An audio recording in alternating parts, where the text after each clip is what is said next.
I thought that while Tony was out here, I would get his feedback on something. I bought a 69 GTX for a client. It was intended to be purchased and restored for the guy. It's a real GTX. The gentleman we bought it from said that the engine was not numbers matching, which is fine. This was going to be a kind of like a Graveyard Dreams car. But when we got the engine out and turned up on its side to check the VIN, it's completely wrong. It's for another car entirely. It's not just a typo. It's not just a mistake where they put an H where there should be an L.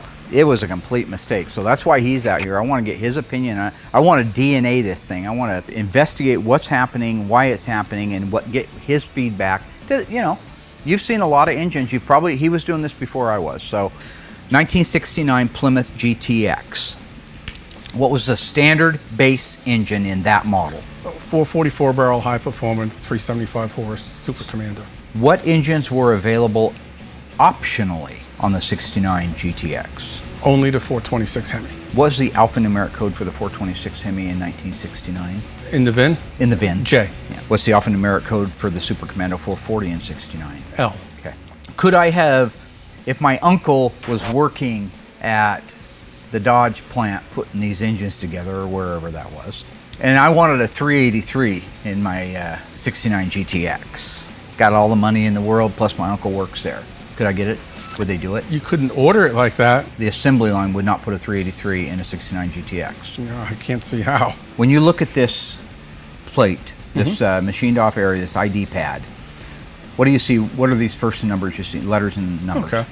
Well, you have E, which stands for the model year 1969. Okay. It started in 1965 with A and went up. These numbers, these were put in here when the engine was assembled? Yes. Okay. Yes. So E meant that it was intended for what model? 1969 model year. Model year. Which started earlier. Yeah, it started in August of 68. Right. There were engines, I've had engines that The were assembled back in July. I have seen the same thing too. Right. Not a lot, but they're there.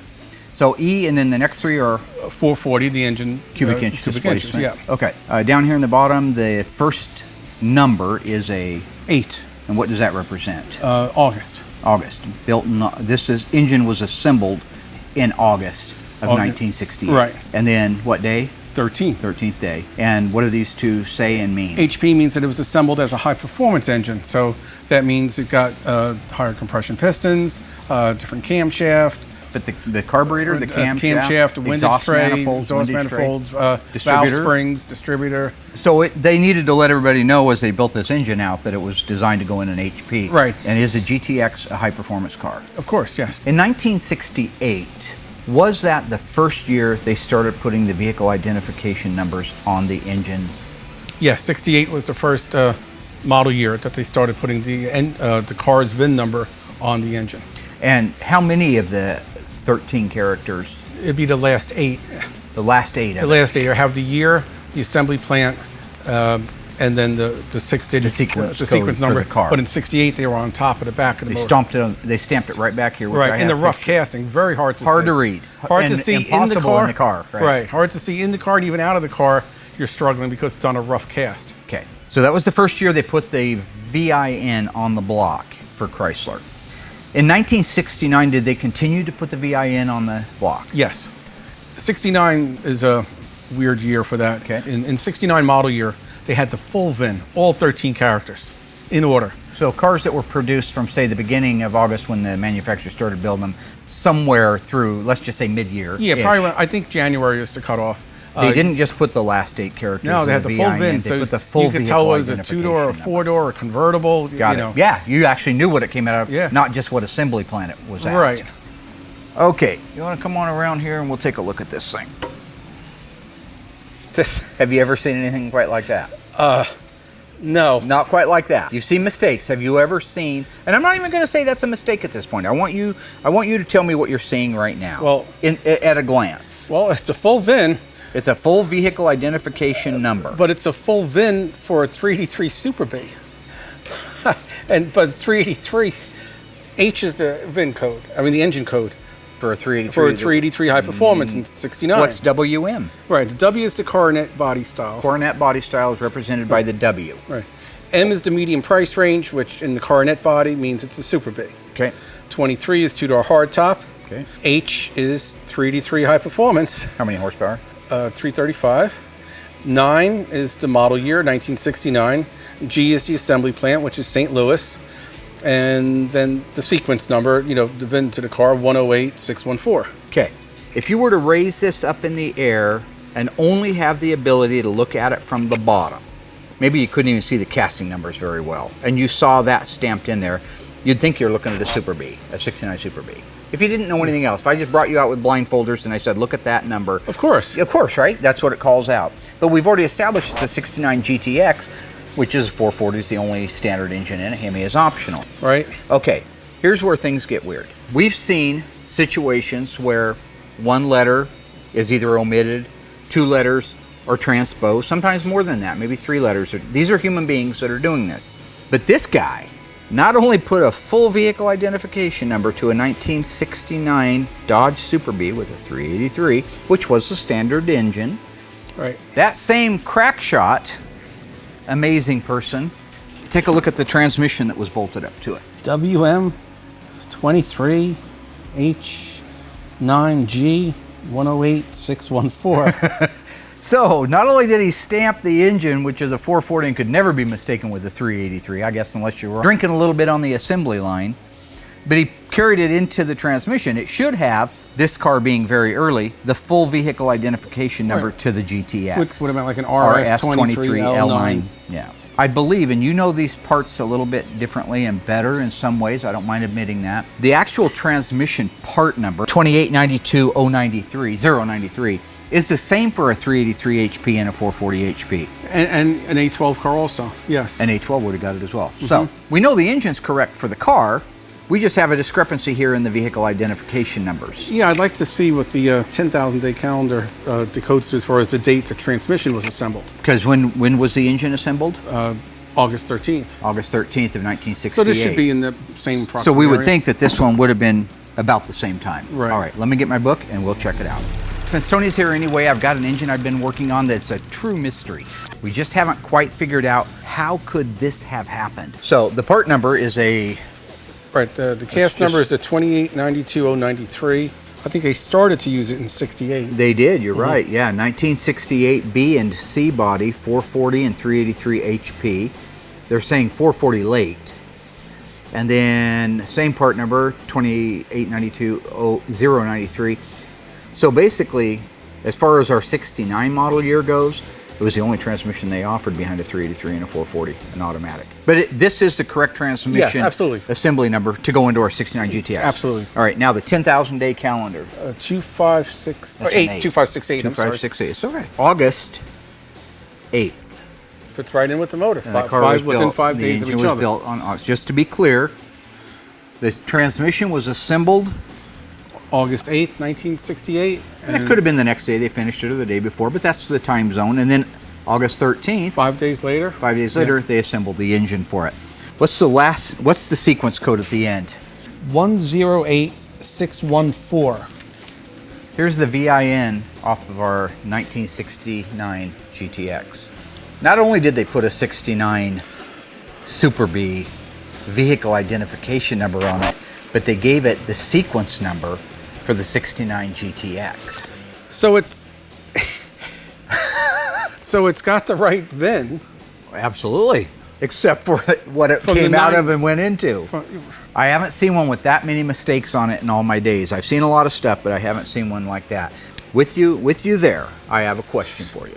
The folks that are out there that might say, well, that's easily explained. It was a restamp. Okay, we'll look at that and we'll see if there's any evidence of that. A restamping, first of all, is a federal crime. You get to go to prison for fraud when you do stuff like that. If you're doing it for the intention of pulling something off. If you make a note of it and you say that this is the machine shop ground off the numbers on my 383, so here's a picture of it before and here's a picture of it again, you put them back in so you can see them, fine, no problem at all. What motive in the world would a restamping fraudulent criminal have in putting the wrong VIN completely on a 69 4-barrel GTX that isn't worth that much in the end anyway? But first of all, the police department or the theft department or FBI, who's ever looking, they don't care about the first part of the VIN. Couldn't care less. They care about the last 8. Right. And the last 8 is correct. Right. So they could get away with it from that standpoint, but what's the motive in it? That car would be better off if they had put no numbers in it and just put a date-coded 440 in it like it's supposed to have. But this is the right engine. I believe it's the engine it started life with. Absolutely. Absolutely. I have no doubt. We'll agree that this one, and you get some good pictures, I'm going to send them to Dave Weiss, and I want him to be able to put them in his book.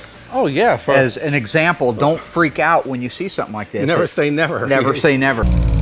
So Tony and I are in complete agreement. The complete vehicle identification number that is stamped into the side of the block and the transmission match each other, but they have nothing to do with a 69 GTX. So now the question is, why are they there? You can see those milling marks in there, right? Yeah. Swooping down like that. Yep. The milling marks are what's done when the block is being machined. Right.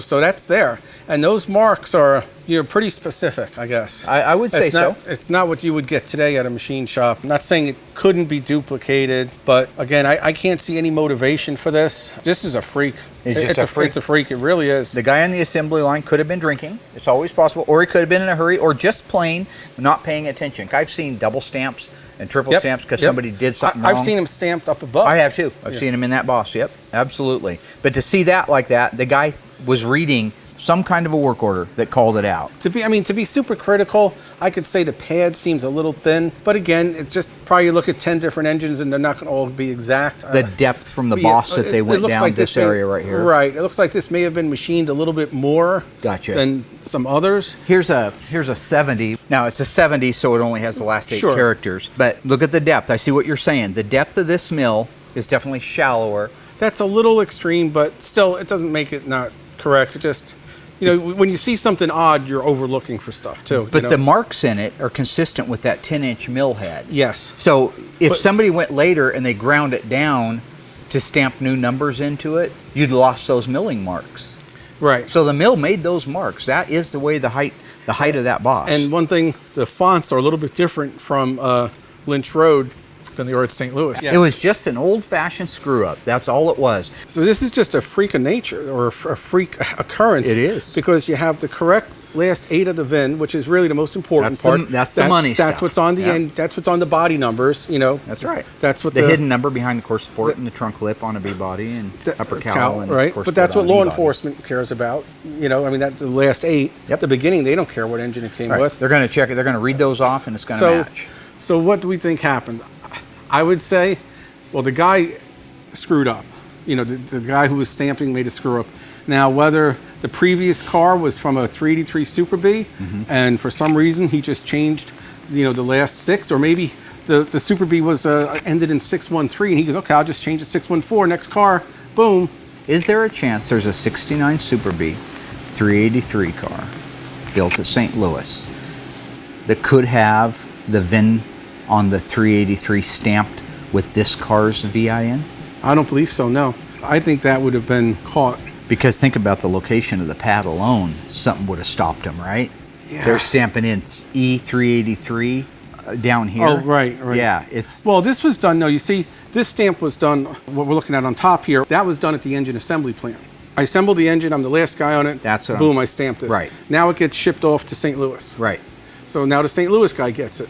His job is to stamp VINs. That's all. That's his job. That's his job. Right. He doesn't know what engine he's stamping. He's supposed to know. From this view down here, if it's on some kind of a carrier or assembly line, it looks like every other big block that went by, and probably every small block at that point. You're not looking at manifolds. Yeah, I don't know how the assembly line exactly ran, but this could have been in a K-frame assembly already, ready to go in the car. And just before it does, that's where he stamps them. I don't think so, because you couldn't get in there and stamp those in there. But I think it was getting ready to go on to one. Bottom line is, what is your final analysis at the end of the day?